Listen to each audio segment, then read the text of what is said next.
আজকে একটা মজাদার তেহেরি রান্নার রেসিপি শেয়ার করব। তো ফার্স্টে এখানে আমি কিছু পেঁয়াজ কুচি দিয়ে নিব। পেঁয়াজ কুচি দেওয়ার পর আমি এখানে তেজপাতা দিয়ে ভালো মতো নেড়ে চেড়ে নিব। যখন পেঁয়াজটা লাল হয়ে যাবে তখন আদা বাটা আর তেহেরির জন্য আমি কিছু ঘরোয়া মশলা রেডি করেছি, ওইগুলো বেটে আমি এটাও দিয়ে দিব পেঁয়াজ বেরেস্তার সাথে। তারপরে আমি এই মশলাগুলোকে ভালো মতো কষিয়ে নেব। একদম ভালো মতো কষানোর পর এখানে আমি 1/2 কেজি গরুর মাংস দিয়ে দিব। গরুর মাংসগুলো দেওয়ার পর আমি আরও ভালো মতো কষিয়ে নিব।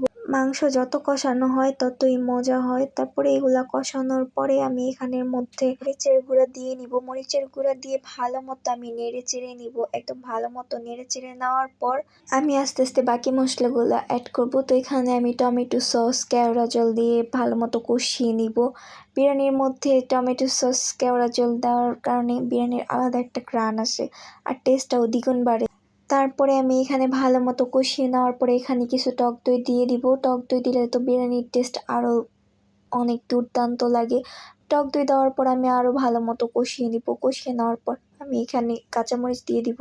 কাঁচামরিচ দেওয়ার পর আমি ঘুটিয়ে ঘুটিয়ে আরও নেড়ে নিব। তারপরে আমি এখানে ভালো মতো কষানোর পর অনেকগুলো পানি দিয়ে সিদ্ধ দিয়ে দিব কিছুক্ষণের জন্য।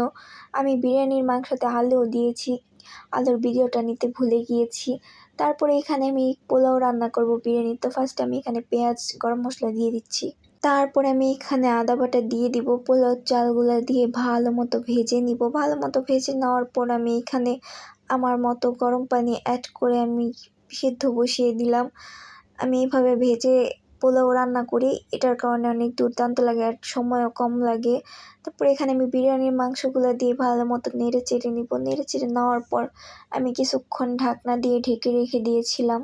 ঢাকনাটা উঠিয়ে এখন আমি আবার নেড়ে চেড়ে নিব। নেড়ে চেড়ে নেওয়ার পর আমি এখানে কিছু কাঁচামরিচ অ্যাড করেছি।